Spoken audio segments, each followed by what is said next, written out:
Hello friends, welcome to my YouTube channel. So guys, आज के इस वीडियो में हम लोग देखने वाले हैं जो आपका Allahabad high court group D का एग्ज़ाम होने वाला है 5 जनवरी 2025 को। उसी के जनरल हिंदी, जीके जीएस के टॉप मोस्ट इम्पॉर्टेंट क्वेश्चंस को यहाँ पर डिस्कस करने वाले हैं।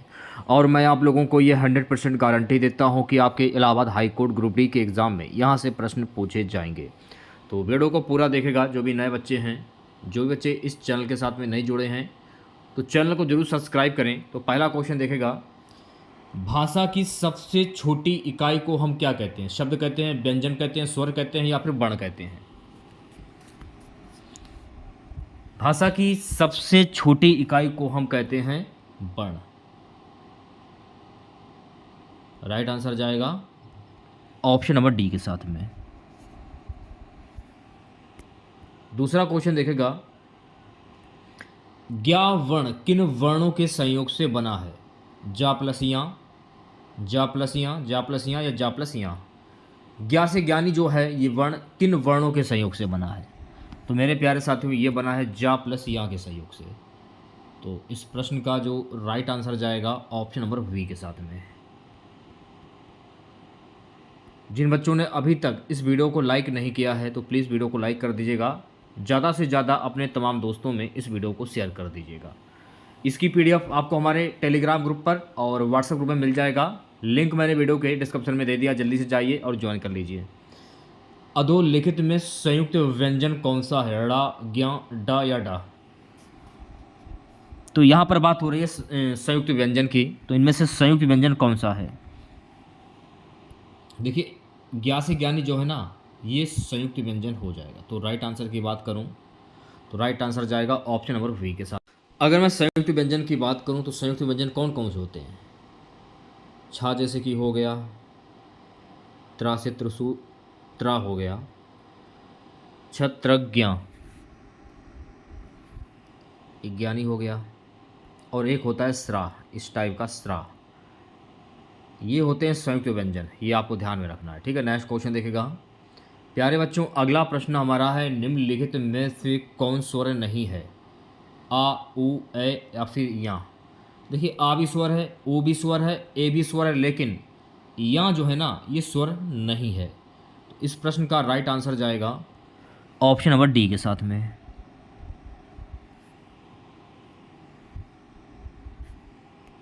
अगला क्वेश्चन देखेगा सभी बच्चे, शुद्ध वर्तनी का चयन कीजिए। यहाँ पर देखिए, आपको शुद्ध वर्तनी की पहचान करनी है। इसमें आपको ये बताना है कि दीर्घायु की शुद्ध वर्तनी क्या होगी। सभी क्वेश्चंस के जवाब कमेंट बॉक्स में जरूर दीजिएगा। अपनी तैयारी को पर रखिए। टोटल 100 क्वेश्चन डिस्कस करने वाला हूँ मैं आपके सामने। देखिए, दीर्घायु को लिखने का जो तरीका है ना, दीर्घायु अगर आप लोग लिखते हैं तो दीर्घायु ऐसे लिखा जाता है, ठीक है। तो राइट आंसर की अगर मैं बात करूँ तो राइट आंसर जाएगा ऑप्शन नंबर ए के साथ में। अगला प्रश्न देखेगा सभी बच्चे, यहाँ पर देखिए, आपको शुद्ध वर्तनी की पहचान करनी है। उज्ज्वल अगर आप लोग लिखते हैं, उज्ज्वल कैसे लिखा जाता है? देखिए, उज्ज्वल को लिखने का जो तरीका है ना, वो ये रहा। तो राइट आंसर जाएगा ऑप्शन नंबर डी के साथ में। नेक्स्ट क्वेश्चन देखेगा, यहाँ पर देखिए, आपको शुद्ध वर्तनी की पहचान करनी है। अंतर साक्ष्य कैसे लिखा जाता है? अंतर साक्ष्य कैसे लिखा जाता है? देखिए, अंतर साक्ष्य ऐसे लिखा जाता है। इस प्रश्न का राइट आंसर हो जाएगा ऑप्शन नंबर सी। अगला प्रश्न देखेगा, प्यारे बच्चों, नेक्स्ट क्वेश्चन सर, रेखा चित्र में कौन सा समास है? अव्ययभाव, तत्पुरुष, द्वंद्व, कर्मधार। मैंने प्रश्न को पढ़ा और प्रश्न को पढ़ने के बाद आंसर मेरे माइंड में टच हो गया। रेखा चित्र में कौन सा समास है? अब ध्यानपूर्वक मेरी बात को सुनिएगा। अब देखिए, रेखा अलग है, चित्र अलग है, दोनों को जोड़ दिया गया, नया शब्द क्या बना? रेखा चित्र। या फिर आप ऐसे भी समझ सकते हैं, रेखा का चित्र, कर्ता ने कर्म को का इसमें आ रहा है। तो मैंने आपको क्या बताया था, जब भी ऐसा हो तो आप आंसर करिए तत्पुरुष समास पर।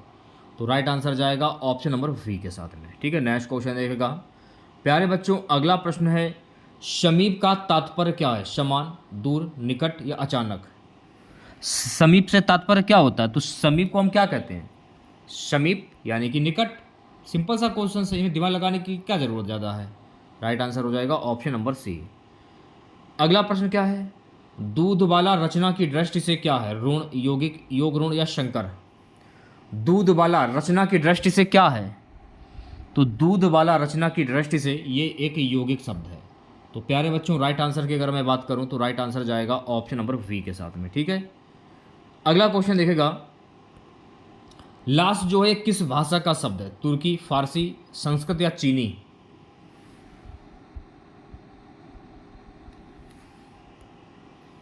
लाश किस भाषा का शब्द है? तो लाश जो है ना गाइस, ये तुर्की भाषा का मूल शब्द है। तो इस प्रश्न का जो राइट आंसर जाएगा ऑप्शन नंबर ए के साथ में। अब देखिए, तुर्की भाषा के शब्द के अंतर्गत जैसे कि कैंची आ गया, कलंगी, चम्मच, तोप, बारूद, कालीन, खंजर, चेचक, चुगली, चोंगा, तमजा, बावर्ची, बेगम, बहादुर, मुगल, उर्दू, ये सभी शब्द जो है ना, ये तुर्की भाषा के शब्द हैं। अच्छा, अगर आपसे ये पूछ लिया जाए कि बाल्टी जो है ये किस भाषा का शब्द है? तो बाल्टी जो है ना, ये पुर्तगाली भाषा का शब्द है। समोसा किस भाषा का शब्द है? तो समोसा जो है ना, ये फारसी भाषा का शब्द है। तो ये छोटी छोटी जो बातें हैं ये आपको ध्यान रखनी है। अगर आपसे ये पूछ लिया जाए कि जलेबी किस भाषा का शब्द है, तो जलेबी जो है ना, ये अरबी भाषा का शब्द है। अगला प्रश्न देखेगा सभी बच्चे। अगला प्रश्न क्या है? निम्न में से कौन देशज शब्द नहीं है? खिड़की, कलाई, चरखा या फिर तेंदुआ? निम्न में से कौन देशज शब्द नहीं है? देखिए, चरखा जो है ना, ये देशज शब्द नहीं है। तो राइट आंसर की अगर मैं बात करूं तो राइट आंसर जाएगा ऑप्शन नंबर सी के साथ में। ठीक है, नेक्स्ट क्वेश्चन देखेगा। प्रश्न संख्या 13 और 14, निम्नलिखित प्रत्येक वाक्य के नीचे 4 विकल्प दिए गए हैं, उनमें कोई एक विकल्प उक्त वाक्य का शुद्ध रूप है, उसका चयन करना है आप लोगों को।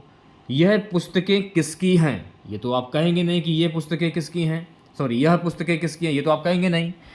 कहने का तरीका क्या होना चाहिए कि ये पुस्तकें किसकी हैं, यानी कहने का मतलब है कि ये लगेगा, ना कि यह लगेगा। तो राइट आंसर क्या हो जाएगा? सिंपल सा क्वेश्चन, प्रैक्टिस करने की जरूरत है।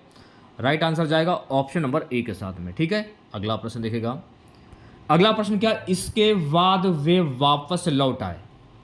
इसके बाद वे वापस लौट आए, ये तो कहेंगे नहीं आप लोग। क्या कहेंगे आप लोग? इसके बाद वे लौट आए, इसके बाद वे लौट आए, तो ये इसका शुद्ध शब्द हो जाएगा। तो राइट आंसर की अगर मैं बात करूं तो राइट आंसर जाएगा ऑप्शन नंबर ए के साथ में। ठीक है, अगला प्रश्न देखेगा। अगला प्रश्न क्या कि गर्दन उठाना किस मुहावरे का अर्थ है? गर्दन उठाना, पीछा छुड़ाना, नुकसान देना, प्रतिवाद करना या बहस करना? सारे के सारे क्वेश्चन इंपॉर्टेंट है जो कि आपके इलाहाबाद हाईकोर्ट ग्रुप डी के एग्जाम में बार बार पूछे जाते हैं। मैं आपको वही प्रश्न करा रहा हूं, तो जितनी ज़्यादा प्रैक्टिस कर सकते हैं आप लोग इतने कम दिनों में उतनी प्रैक्टिस करिए, क्योंकि परिभाषा नियम या अगर आप याद करेंगे तो आप हिंदी को कभी भी नहीं कर पाएंगे। गर्दन उठाना, तो गर्दन उठाना इसका मुहावरा क्या होता है? इसे आप कह सकते हैं प्रतिवाद करना, यानी राइट आंसर की अगर मैं बात करूं तो राइट आंसर जाएगा ऑप्शन नंबर सी के साथ में। 16वां प्रश्न देखेगा सभी बच्चे। प्यारे बच्चों, 16वां प्रश्न है, निम्नलिखित में से कौन सा विपरीत अर्थक शब्दों का युग्म सही नहीं है? वीर कायर, रत विरत, शीत उष्ण, अग्र अंत। विपरीत अर्थक शब्दों का युग्म सही नहीं है, अग्र अंत, ये इसका सही नहीं है। तो राइट आंसर की अगर मैं बात करूं तो राइट आंसर जाएगा ऑप्शन नंबर डी के साथ। वैसे तो अग्र का विलोम शब्द होता है पश्य, ये अग्र का विलोम शब्द होता है, ना कि अंत होता है। ठीक है, चलिए बढ़ते हैं नेक्स्ट क्वेश्चन की और अगला क्वेश्चन देखेगा। निर उपसर्ग से बना शब्द क्या है? ध्यानपूर्वक देखेगा वीडियो को, तभी आप लोगों की हर बात अच्छे से समझ में आएगी। निर्भय, निर्भय, निष्काम, निहत्था, निश्चित। अब पढ़ने से ही पता चल रहा है कि निर उपसर्ग का प्रयोग किस उपसर्ग में हुआ है, थोड़ा सा दिमाग लगाने की जरूरत है। निर्भय, देखिए निर इसमें रा निकल रहा है, निर्भय इसमें रा निकल रहा है, रा इसमें भी है, तो निर्भय में जो है वो निर उपसर्ग हो जाएगा, यानी स्टार्टिंग का शब्द होता है वो आपका उपसर्ग होता है और लास्ट वाला जो शब्द है वो प्रत्यय। तो राइट आंसर क्या जाएगा? ऑप्शन नंबर ए के साथ। अगला प्रश्न देखेगा। प्यारे बच्चों, अगला प्रश्न है, जिसकी परीक्षा हो रही हो के लिए एक शब्द क्या होता है? परीक्षार्थी, परीक्षक, विद्यार्थी या शोधार्थी। जिसकी परीक्षा हो रही हो के लिए एक शब्द क्या होगा? तो जिसकी परीक्षा हो रही हो के लिए एक शब्द होता है परीक्षार्थी। तो इस प्रश्न का जो राइट आंसर जाएगा ऑप्शन नंबर ए के साथ में। ठीक है, नेक्स्ट क्वेश्चन देखेगा। धर्म विमुख शब्द में प्रयुक्त समास कौन सा होगा? कर्म तत्पुरुष, संप्रदान तत्पुरुष, अधिकरण तत्पुरुष या अपादान तत्पुरुष। धर्म से विमुख, आप यही कहेंगे ना, धर्म से विमुख। तो से किस में आता है? कर्ता ने कर्म को करण के द्वारा संप्रदान के लिए अपादान से, अपादान में आता है, अपादान से। तो अपादान से आता, तो यहाँ पर अपादान कहाँ पर है? ये रहा, इसमें क्या हो जाएगा? अपादान तत्पुरुष। तो राइट आंसर जाएगा ऑप्शन नंबर डी के साथ। अच्छा, अगर आपसे ये पूछ लिया जाए कि कारक के कुल कितने भेद होते हैं, तो कारक के कुल 8 भेद होते हैं, ये भी आपको ध्यान में रखना है। प्यारे बच्चों, अगला प्रश्न देखेगा, उदक किस शब्द का पर्यायवाची शब्द है? जल, नदी, झील या पहाड़? देखिए, उदक जो है ना, ये जल का पर्यायवाची शब्द है। तो इस प्रश्न का जो राइट आंसर जाएगा ऑप्शन नंबर ए के साथ में। 21वां क्वेश्चन देखेगा मेरे प्यारे बच्चों। 21वां प्रश्न हमारा है, निम्न में से किस शब्द का बहुवचन या प्रत्यय के प्रयोग से नहीं बनाया जा सकता? नदियाँ, लड़कियाँ, पहाड़ियाँ, किताबें। समझ में कुछ आपके आया? नदियाँ, इसमें भी यहाँ का प्रयोग हो रहा है। लड़कियाँ, इसमें भी यहाँ का प्रयोग हो रहा है। पहाड़ियाँ, इसमें भी यहाँ का प्रयोग हो रहा है। लेकिन किताबें, किताबें में यहाँ प्रत्यय का प्रयोग नहीं हो रहा है। तो मैंने आपको क्या बताया था कि स्टार्टिंग का जो शब्द होता है वो आपका उपसर्ग होता है और लास्ट वाला जो शब्द होता है प्रत्यय होता है। तो राइट आंसर क्या जाएगा? ऑप्शन नंबर डी के साथ में। नेक्स्ट क्वेश्चन देखेगा प्यारे बच्चों, अगला प्रश्न है, निम्नलिखित में से किस शब्द में दीर्घ संधि नहीं है? कुशासन, प्रशांत, कपीश इत्यादि। देखिए, इत्यादि में जो है ना दीर्घ स्वर संधि नहीं है। तो राइट आंसर क्या हो जाएगा? Option number D. इसको करने का तरीका क्या है? सबसे पहले आप इसकी संधि कर लीजिए। तो इत्यादि की संधि क्या होती है? इति, धन, आदि। इसको तो मान लिया जाएगा छोटी ई और इसको मान लिया जाएगा बड़ा आ।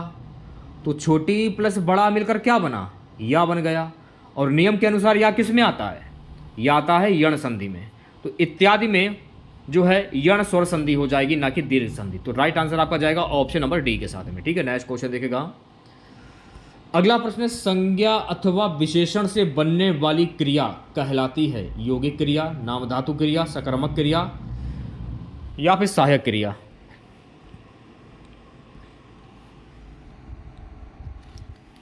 संज्ञा अथवा विशेषण से बनने वाली क्रिया कहलाती है नाम धातु क्रिया। तो इस प्रश्न का जो राइट आंसर जाएगा ऑप्शन नंबर बी के साथ में। 24वां प्रश्न देखेगा सभी बच्चे, यह आम मीठा है, इस वाक्य में मीठा कौन सा विशेषण है? विशेष, सार्वनामिक, विधेय विशेषण, प्रविशेषण। यह आम मीठा है, इस वाक्य में मीठा कौन सा विशेषण है? तो गाइस, इस वाक्य में मीठा जो है ना ये विधेय विशेषण है। तो राइट आंसर की अगर मैं बात करूं तो राइट आंसर आपका जाएगा सी ऑप्शंस के साथ में। ठीक है, नेक्स्ट क्वेश्चन देखेगा। अगला प्रश्न क्या है कि वह सेब खा रहा है, इस वाक्य में सेब क्या है? भाववाचक संज्ञा, समूहवाचक संज्ञा, जातिवाचक संज्ञा या द्रव्यवाचक संज्ञा? प्रश्न को ध्यान पूर्वक पढ़िए, समझ में आपके आ जाएगा। नियम परिभाषा के चक्कर में पढ़ोगे तो ऐसे प्रश्न आप कभी भी नहीं कर पाओगे। वह सेब खा रहा है, तो इस वाक्य में सेब क्या है? अब सेब कितने भी हो सकते हैं, पूछा ये जा रहा है कि सेब क्या है, तो सेब क्या हो जाएगा? समूहवाचक संज्ञा। अब कितने लोग सेब खा रहे हैं ये तो कोई क्लियर नहीं है, एक भी हो सकता है, दो भी हो सकता है, अनेक भी हो सकते हैं, क्योंकि वह सेब खा रहा है। तो वह सेब खा रहा है, तो सेब जो है कौन सी संज्ञा है? तो राइट आंसर जाएगा ऑप्शन नंबर वी के साथ में। चलिए बढ़ते हैं नेक्स्ट क्वेश्चंस की और अगला क्वेश्चन देखेगा। प्यारे बच्चों, अगला प्रश्न है, पुष्प तत्सम शब्द के लिए हिंदी में तद्भव शब्द क्या होगा? फूल, पौधा, पंखुड़ी या पुष्प? अब इसमें देखिए, पहले देखिए, पुष्प जो है ये संस्कृत भाषा का शब्द है। अब पूछा क्या जा रहा है कि जब पुष्प को आप संस्कृत भाषा से हिंदी में कन्वर्ट करोगे तो इसका तद्भव शब्द क्या बनेगा? तो पुष्प को हिंदी में क्या कहते हैं? फूल कहते हैं। तो हिंदी भाषा में इसका जो तद्भव शब्द बनेगा वो हो जाएगा फूल। तो राइट आंसर क्या हो जाएगा? Option number A. कितना सिंपल सा क्वेश्चन है। नेक्स्ट क्वेश्चन देखेगा। अगला प्रश्न है गाइस कि कबूतर जो है ये किस भाषा का मूल शब्द है? फारसी, अरबी, संस्कृत या फिर हिंदी? देखिए, कबूतर जो है ना गाइस ये फारसी भाषा का शब्द है। तो राइट आंसर की अगर मैं बात करूं तो राइट आंसर जाएगा ऑप्शन नंबर ए के साथ में। ठीक है, नेक्स्ट क्वेश्चन देखेगा। फा का उच्चारण स्थान क्या है? कंठ, तालु, ओष्ठ या दंत? अब देखिए, पा हो गया, पा, फा, बा, भा और मा। तो फा जो है ना ये हो जाएगा ओष्ठ। तो राइट आंसर क्या हो जाएगा? Option number C. और ओष्ठ से बोले जाने वाले जो उच्चारण होते हैं पा, फा, बा, भा, मा, ठीक है। और दंत से जैसे कि ता हो गया, था हो गया, दा हो गया, धा हो गया और ना हो गया। ता, था, दा, धा, ना, ठीक है। कंठ से का हो गया, खा हो गया, गा, घा और डा।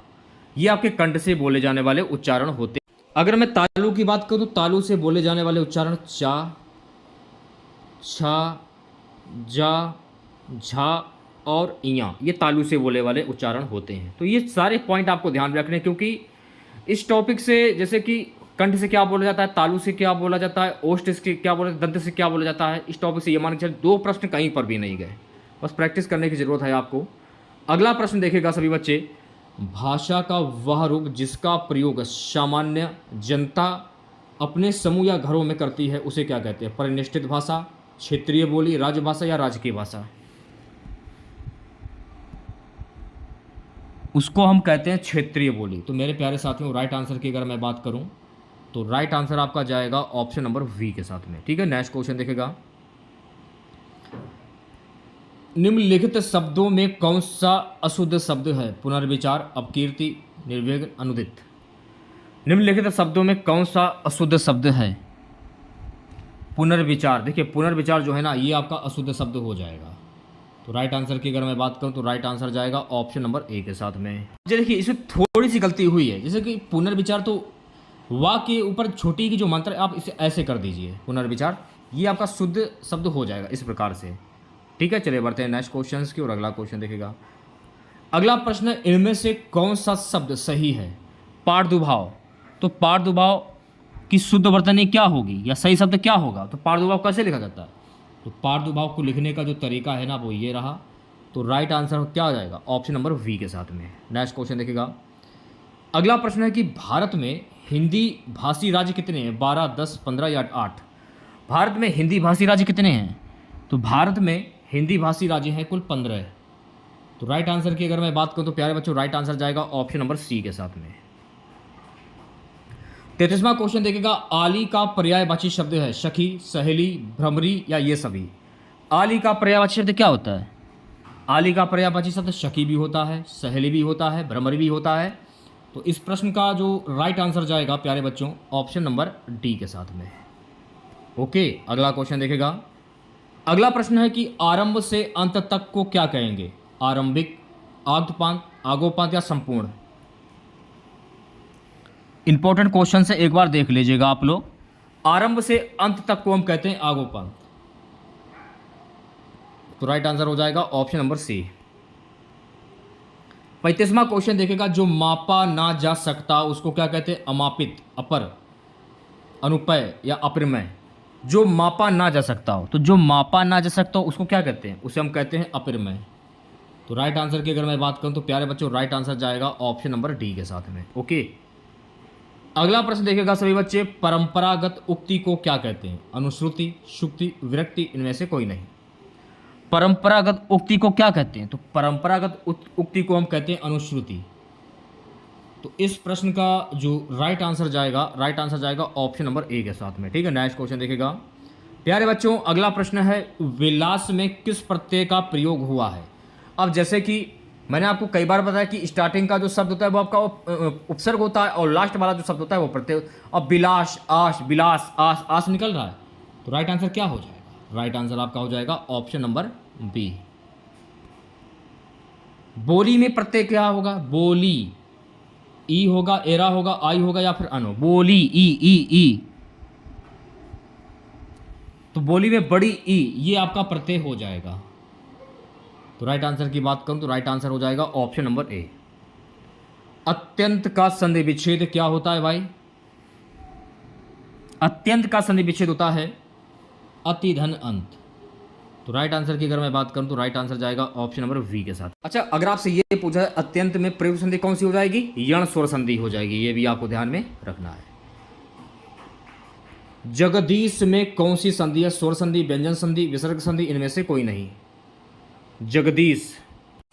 इसको करने का तरीका क्या है? सबसे पहले आप इसकी संधि कर लीजिए। जब आप इसकी संधि करें तो इसी संधि क्या होती है? जगत धन ईश।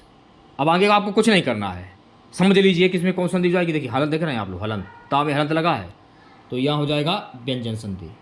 तो राइट आंसर की अगर मैं बात करूँ तो राइट आंसर जाएगा ऑप्शन नंबर वी के साथ में। अगला प्रश्न देखिएगा सभी बच्चे, निरोग में कौन सी संधि है? विसर्ग संधि, स्वर संधि, व्यंजन संधि, या इनमें से कोई नहीं। निरोग की संधि क्या होती है? नी, धन, रोग।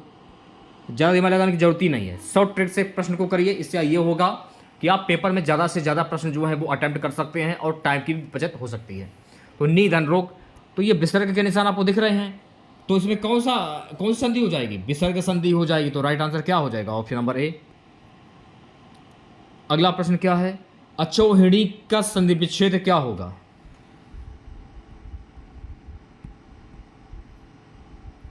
अच्छ धन ओहनी। तो राइट आंसर की अगर मैं बात करूं तो प्यारे बच्चों राइट आंसर आपका जाएगा ऑप्शन नंबर बी के साथ में। ठीक है, 43वां क्वेश्चन देखिएगा, साहित्य लहरी जो है ये किसकी रचना है? सूरदास, कबीरदास, तुलसीदास या जायसी? साहित्य लहरी किसकी रचना है?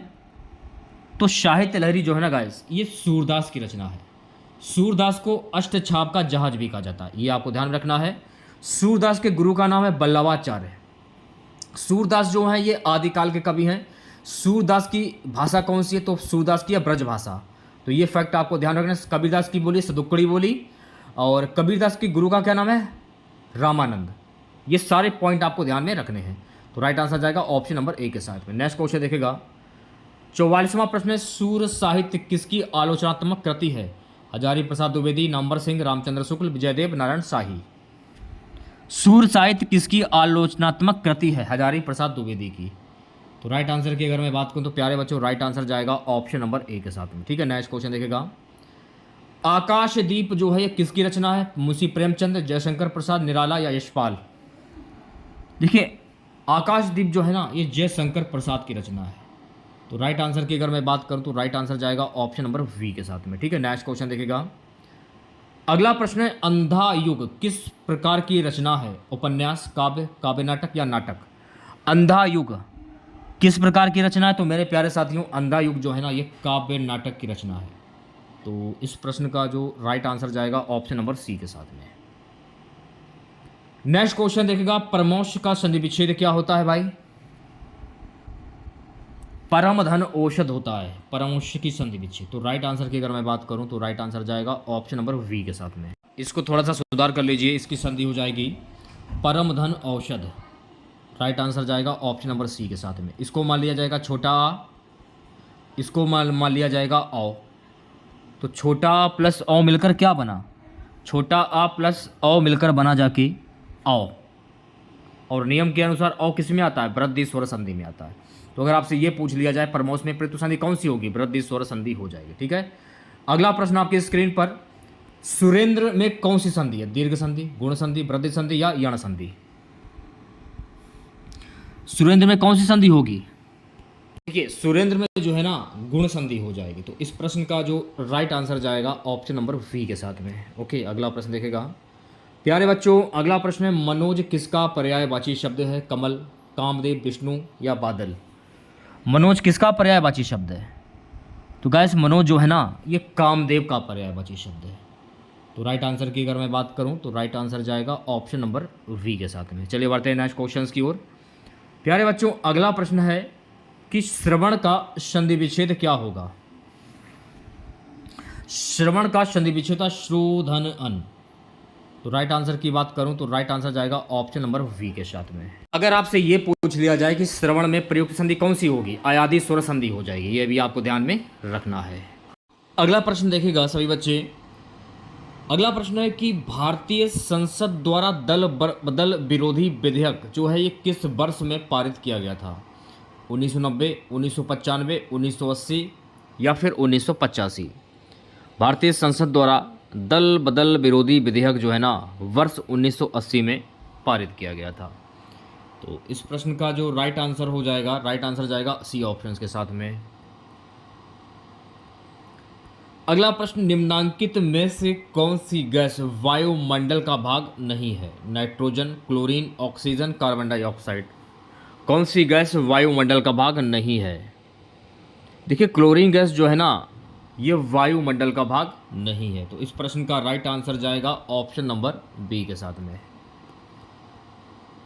नेक्स्ट क्वेश्चन देखिएगा प्यारे बच्चों, अगला प्रश्न है कि सेबी का पूरा रूप क्या है? Savings and exchange bank of India, securities and exchange bank of India, survey of essential business in India, securities and exchange board of India. SEBI का फुल फॉर्म क्या होता है?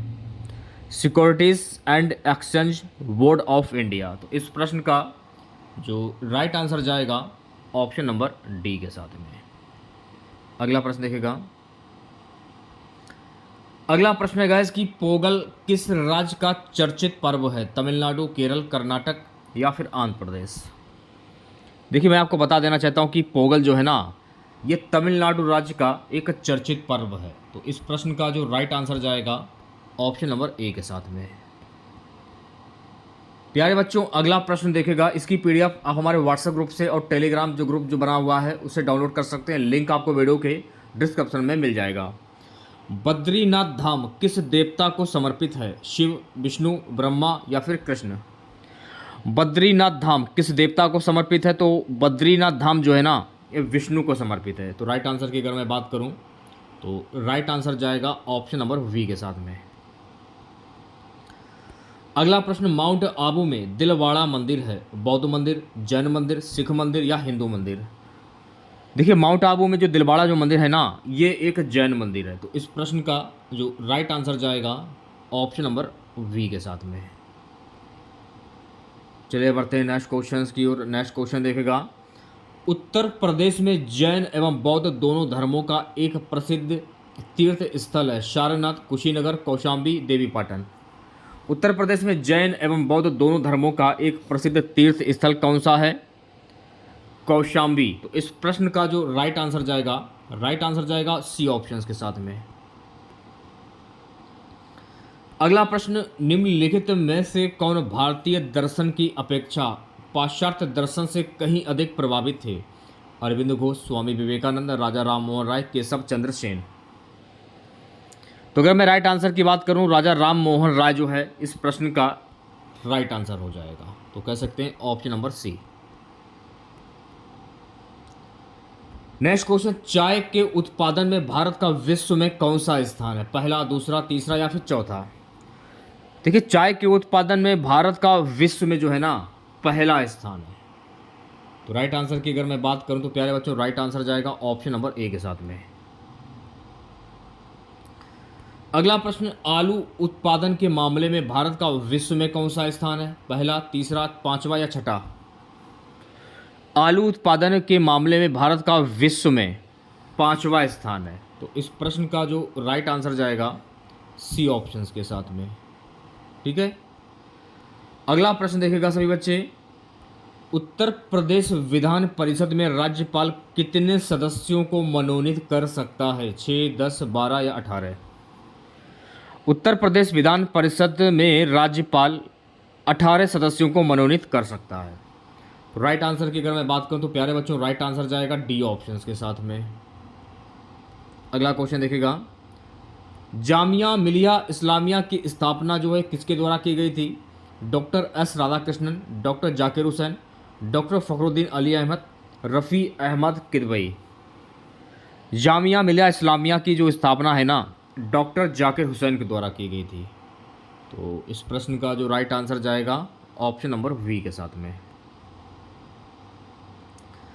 अगला प्रश्न, शिक्षा में सुधार हेतु ब्रिटिश सरकार ने सैडलर आयोग कब नियुक्त किया? 1919 में, 1917 में, 1921 में, 1886 में। शिक्षा में सुधार हेतु ब्रिटिश सरकार ने सैडलर आयोग जो है ना, वर्ष 1917 में नियुक्त किया। तो अगर मैं राइट आंसर की बात करूं तो प्यारे बच्चों राइट आंसर जाएगा ऑप्शन नंबर वी के साथ में। ठीक है, नेक्स्ट क्वेश्चन देखिएगा, अगला प्रश्न है, नवोदय विद्यालय के संदर्भ में कौन सा कथन सही है? नवोदय विद्यालय बहुत ही लोकप्रिय शिक्षण संस्थान है, जिसमें प्रतिवर्ष 30,000 नए छात्रों को प्रवेश दिया जाता है। तो राइट आंसर की अगर मैं बात करूं तो प्यारे बच्चों राइट आंसर जाएगा ऑप्शन नंबर वी के साथ में। ठीक है, नेक्स्ट क्वेश्चन देखिएगा। अगला प्रश्न है गाइस कि रुधिर वर्गों की खोज किसके द्वारा की गई थी? ऑल्टमैन, लैंडस्टीनर, लोश, रोनाल्ड रॉश। रुधिर वर्गों की खोज किसके द्वारा की गई? तो रुधिर वर्गों की खोज जो है ना लैंडस्टीनर के द्वारा की गई थी। तो इस प्रश्न का जो राइट आंसर जाएगा ऑप्शन नंबर वी के साथ में। अगला प्रश्न देखिएगा सभी बच्चे, निम्नलिखित में से कौन सा जानवर सारनाथ स्तंभ पर उत्कीर्ण नहीं है? कुकुद वाला सांड, हिरण, हाथी या फिर घोड़ा। कौन सा जानवर सारनाथ स्तंभ पर उत्कीर्ण नहीं है? तो राइट आंसर की अगर मैं बात करूं तो प्यारे बच्चों राइट आंसर जाएगा आपका वी ऑप्शन के साथ में, हिरण आपका करेक्ट आंसर हो जाएगा। नेक्स्ट क्वेश्चन देखिएगा। अगला प्रश्न है गाइस, हर्ष द्वारा आयोजित कन्नौज सभा किसके सम्मान में की गई थी? फाइयान, इतसिंह, हैंसॉन्ग, मेगस्थनीस।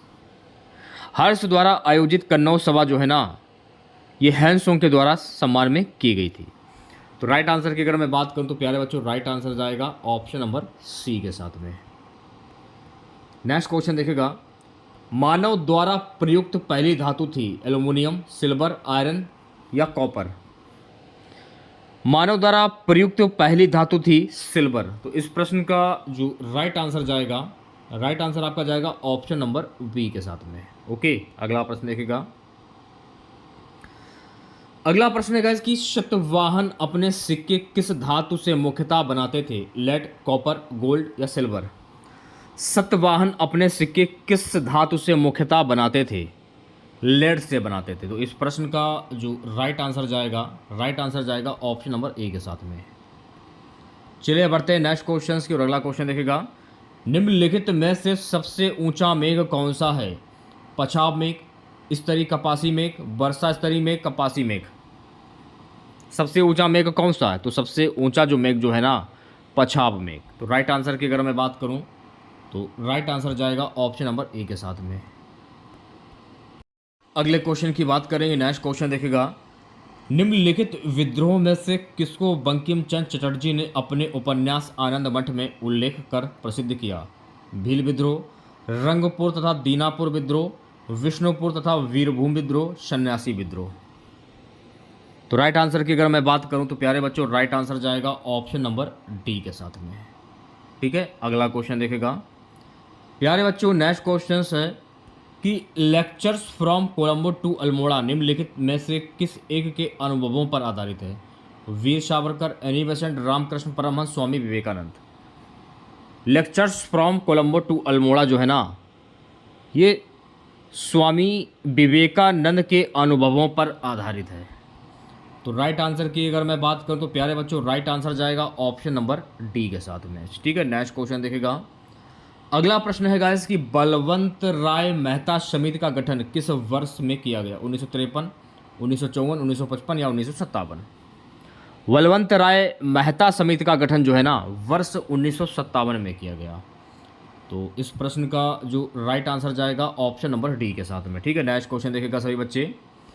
अगला प्रश्न है गाइस कि किस राज्य में पंचायती राज व्यवस्था सर्वप्रथम लागू की गई और कब? गुजरात दिसंबर 1962 में, राजस्थान अक्टूबर 1959 में, महाराष्ट्र जनवरी 1964 में, तमिलनाडु मार्च 1970 में। अक्टूबर 1959 राजस्थान में पंचायती राज व्यवस्था सर्वप्रथम लागू की गई थी। तो राइट आंसर की अगर मैं बात करूं तो राइट आंसर जाएगा ऑप्शन नंबर बी के साथ में। ठीक है, नेक्स्ट क्वेश्चन देखेगा। प्यारे बच्चों अगला प्रश्न है कि भारत का सर्वप्रथम रबड़ उत्पादक राज्य है? कर्नाटक, केरल, तमिलनाडु या फिर आंध्र प्रदेश। तो भारत का सर्वप्रथम रबड़ उत्पादक जो राज्य जो है ना ये है केरल। तो राइट आंसर की अगर मैं बात करूं तो प्यारे बच्चों राइट आंसर जाएगा ऑप्शन नंबर वी के साथ में। ठीक है, नेक्स्ट क्वेश्चन देखिएगा। अगला प्रश्न, भारत में आम का सबसे बड़ा उत्पादक राज्य कौन सा है? उत्तर प्रदेश, मध्य प्रदेश, महाराष्ट्र या फिर आंध्र प्रदेश। भारत में आम का सबसे बड़ा उत्पादक जो राज्य जो है ना पहले नंबर पर आता है उत्तर प्रदेश। तो राइट आंसर की अगर मैं बात करूं तो राइट आंसर जाएगा ऑप्शन नंबर ए के साथ में। ठीक है, नेक्स्ट क्वेश्चन देखिएगा। अगला प्रश्न है, नंदा देवी राष्ट्रीय उद्यान किस राज्य में स्थित है? उत्तर प्रदेश, मध्य प्रदेश, छत्तीसगढ़, उत्तराखंड। देखिए नंदा देवी राष्ट्रीय उद्यान जो है ना ये उत्तराखंड में स्थित है। तो राइट आंसर की अगर मैं बात करूं तो राइट आंसर जाएगा ऑप्शन नंबर डी के साथ में। सो गाइस नेक्स्ट क्वेश्चन हमारा है कि मानव वन्य जीव अभ्यारण्य किस राज्य में स्थित है? अरुणाचल प्रदेश, असम, सिक्किम, मिजोरम। मानस वन्य जीव अभ्यारण्य किस राज्य में स्थित है? तो मेरे प्यारे साथियों मानस वन्य जीव जो अभ्यारण्य जो है ना ये असम राज्य में स्थित है। तो इस प्रश्न का जो राइट आंसर जाएगा ऑप्शन नंबर वी के साथ में। अगला प्रश्न देखेगा सभी बच्चे, नेपा नगर में स्थित सबसे महत्वपूर्ण उद्योग है? मशीनरी औजार, सीमेंट उद्योग, चीनी उद्योग, अखबारी कागज। नेपा नगर में स्थित सबसे महत्वपूर्ण उद्योग कौन सा है? अखबारी कागज। तो इस प्रश्न का जो राइट आंसर जाएगा ऑप्शन नंबर डी के साथ में। अगला प्रश्न, नव नालंदा महाविहार किसके लिए विख्यात है? हैंसवांग स्मारक, महावीर का जन्म स्थान, पाली अनुसंधान संस्थान, संग्रहालय। नव नालंदा महाविहार किसके लिए प्रसिद्ध है? हैंसवांग स्मारक के लिए। तो इस प्रश्न का जो राइट आंसर जाएगा ऑप्शन नंबर ए के साथ में। सो गाइस अगला प्रश्न, एतमादौला का मकबरा आगरा में किसने बनवाया? अकबर, जहांगीर, नूरजहां या शाहजहां। तो मेरे प्यारे साथियों एतमादौला का जो मकबरा है ना ये नूरजहां के द्वारा बनवाया गया था। तो राइट आंसर की अगर मैं बात करूं तो राइट आंसर जाएगा ऑप्शन नंबर सी के साथ में। अगला प्रश्न देखेगा सभी बच्चे। अगला प्रश्न है कि अंकोर वाट कहाँ पर अवस्थित है? Vietnam, Tibet, Indonesia, Cambodia. Angkor Wat कहाँ पर अवस्थित है? सो प्यारे साथियों अंकोर वाट जो है ना ये कंबोडिया में अवस्थित है। तो राइट आंसर की अगर मैं बात करूं तो प्यारे बच्चों राइट आंसर जाएगा ऑप्शन नंबर डी के साथ में। अगला प्रश्न है कि बैक्टीरिया की खोज सबसे पहले किसने की थी? इंपॉर्टेंट क्वेश्चन है, 5 स्टार लगा लीजिए। A V Leeuwenhoek, Robert Hooke, Robert Koch, Louis Pasteur. तो बैक्टीरिया की खोज जो है ना ए वी ल्यूनहॉक के द्वारा की गई थी। तो इस प्रश्न का जो राइट आंसर जाएगा ऑप्शन नंबर ए के साथ में। ठीक है नेक्स्ट क्वेश्चन देखेगा। अगला प्रश्न है कि द फ्यूचर ऑफ इंडिया नामक पुस्तक के लेखक कौन है? Bimal Jalan, Deepak Chopra, Anurag Mathur, Amitabh Ghosh. The future of India नामक पुस्तक के लेखक हैं बिमल जालान। तो राइट आंसर की अगर मैं बात करूं तो राइट आंसर जाएगा ऑप्शन नंबर ए के साथ में। ठीक है नेक्स्ट क्वेश्चन देखेगा। अगला प्रश्न है वायरस द्वारा पैदा किया जाने वाला रोग है? टाइफाइड, हैजा, जुखाम या टिटनेस। वायरस द्वारा पैदा किया जाने वाला रोग जो है वो है जुखाम। तो इस प्रश्न का जो राइट आंसर जाएगा ऑप्शन नंबर सी के साथ में। चलिए बढ़ते हैं नेक्स्ट क्वेश्चन की और अगला क्वेश्चन देखेगा। प्यारे बच्चों अगला प्रश्न है, डॉक्टर मनमोहन सिंह ने भारत की जिस एक नदी पर राष्ट्रीय नदी घोषित किया था उस नदी का नाम? ब्रह्मपुत्र, महानदी, गंगा या कोसी। गंगा। तो इस प्रश्न का जो राइट आंसर है, राइट आंसर आपका जाएगा ऑप्शन नंबर सी के साथ में। चलिए बढ़ते हैं नेक्स्ट क्वेश्चन की और अगला क्वेश्चन देखेगा। दौड़ के दौरान धावक का गुरुत्व केंद्र होता है उसके पैरों के आगे, उसके पैरों के पीछे, शरीर के मध्य में, शरीर के बाईं ओर। दौड़ के दौरान धावक का गुरुत्व केंद्र होता है उसके पैरों के आगे। तो इस प्रश्न का जो राइट आंसर जाएगा ऑप्शन नंबर ए के साथ में। ठीक है नेक्स्ट क्वेश्चन देखेगा। अगला प्रश्न है गाइस कि सूखा बालू चमकीला क्यों दिखाई देता है जबकि गीला बालू ध्रुतिहीन होता है? यह एक प्रकाशीय भ्रम है, इसका कारण परावर्तन है, इसका कारण अपरिवर्तन, इसका कारण पारेषण है। तो राइट आंसर की अगर मैं बात करूं इसका कारण परावर्तन है। तो राइट आंसर हो जाएगा option number B. So guys अगला प्रश्न देखेगा। अगला प्रश्न क्या है कि गैलेना एक खनिज है? आयरन का, गोल्ड का, लेड का, कैल्शियम का। तो गैलेना एक खनिज है किसका? लेड का। तो राइट आंसर की अगर मैं बात करूं तो प्यारे बच्चों राइट आंसर जाएगा ऑप्शन नंबर सी के साथ में। अगला प्रश्न, मैग्नीशियम एक मिश्र धातु है? एल्युमिनियम और मैग्नीशियम की, मैग्नीशियम और टिन की, एल्युमिनियम और जिंक की, मैग्नीज और मैग्नीशियम की। मैग्नीशियम एक मिश्र धातु है किसकी? एल्युमिनियम और मैग्नीशियम की। तो इस प्रश्न का जो राइट आंसर जाएगा ऑप्शन नंबर ए के साथ में। प्यारे बच्चों अगला प्रश्न देखेगा। वर्ष 2011 की अंतिम जनगणना के अनुसार उत्तर प्रदेश में पूरे देश की कितने प्रतिशत जनसंख्या रहती है? 16.16%, 16.51%, 19.2%, 26.8%। तो राइट आंसर की अगर मैं बात करूं तो 16.51% इस प्रश्न का राइट आंसर हो जाएगा। तो कह सकते हैं ऑप्शन नंबर बी। अगला प्रश्न आपकी स्क्रीन पर, वर्ष 2011 की अंतिम जनगणना के अनुसार उत्तर प्रदेश की जनसंख्या के लिए निम्न में से कौन सा कथन सही नहीं है? यदि उत्तर प्रदेश को एक देश माना जाए तो यह दुनिया का 6वां सबसे अधिक जनसंख्या वाला देश बन चुका है। तो राइट आंसर की अगर मैं बात करूं, राइट आंसर जाएगा ऑप्शन नंबर डी के साथ में। ठीक है, अगला प्रश्न देखेगा सभी बच्चे। अगला प्रश्न क्या है कि वर्ष 2011 की अंतिम जनगणना के अनुसार उत्तर प्रदेश में सबसे कम जनसंख्या वाला जिला कौन सा है? महोबा, बांदा, झांसी, श्रावस्ती। वर्ष 2011 की अंतिम जनगणना के अनुसार उत्तर प्रदेश में सबसे कम जनसंख्या वाला जो जिला है वो है महोबा। तो राइट आंसर की अगर मैं बात करूं तो प्यारे बच्चों राइट आंसर जाएगा ऑप्शन नंबर ए के साथ में। ठीक है, नेक्स्ट क्वेश्चन देखेगा।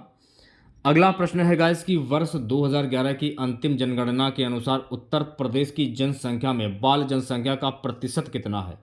15.41%, 18.9%, 7.79%, 16.15%। तो इस प्रश्न का राइट आंसर जाएगा 15.41%। ऑप्शन नंबर ए जो है ये बिल्कुल करेक्ट हो जाएगा। ठीक है, नेक्स्ट क्वेश्चन देखेगा प्यारे बच्चों। अगला प्रश्न है कि वर्ष 2011 की अंतिम जनगणना के अनुसार निम्न में से कौन सा कथन उत्तर प्रदेश के लिए सही है? प्रदेश में सबसे अधिक लिंगानुपात वाला जिला आजमगढ़ है। तो इस प्रश्न का जो राइट आंसर जाएगा ऑप्शन नंबर ए के साथ में। ठीक है, अगला प्रश्न देखिएगा। अगला प्रश्न है गाइस कि उत्तर प्रदेश में विधानसभा को भंग करने का अधिकार किसे है? राज्यपाल को, राष्ट्रपति को, मुख्यमंत्री को, किसी को नहीं। उत्तर प्रदेश में विधानसभा को भंग करने का जो अधिकार है ना, ये राष्ट्रपति को है। तो इस प्रश्न का जो राइट आंसर जाएगा ऑप्शन नंबर बी के साथ में। ठीक है, नेक्स्ट क्वेश्चन देखेगा। अशोक द्वारा निर्मित भारत का राज्य चिन्ह सिंह स्तंभ उत्तर प्रदेश में कहां पर है? इलाहाबाद, मथुरा, अलीगढ़, सारनाथ। अशोक द्वारा निर्मित भारत का राज्य चिन्ह सिंह स्तंभ उत्तर प्रदेश के सारनाथ में है। तो इस प्रश्न का जो राइट आंसर जाएगा ऑप्शन नंबर डी के साथ में। 98 क्वेश्चन देखेगा। गुप्त काल में उत्तर प्रदेश के कौन से नगर व्यवसाय, शिक्षा व कला के प्रमुख केंद्र थे? मथुरा, कौशाम्बी, प्रयाग या ये सभी?